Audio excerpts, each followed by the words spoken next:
Hello and welcome back to Jakubication. Today you're going to learn about conditionals in JavaScript. An if statement execute code if a condition is true.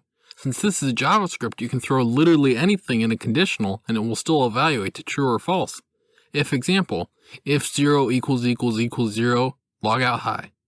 Checking mutually exclusive conditions. A and B are mutually exclusive if they can't happen at the same time. You'd be tempted to check these with stacking ifs, and you'd be wrong. Ifs don't know how the previous condition evaluated. Else if branches off an initial if statement, only executes if previous if or else if statement evaluated to false.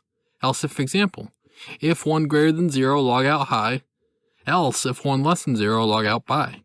Else branches off an initial if statement, only executes if every previous if and or else if evaluated to false. Else example, if 1 greater than 0, log out 1 greater than 0, else if 1 less than 0, log out 1 less than 0, else log out 1 is 0. Switch is like if else but simpler. If the expression double equals a case's value, then the corresponding block of code is executed. This will print 1, 2, and 3 because you don't have switch break.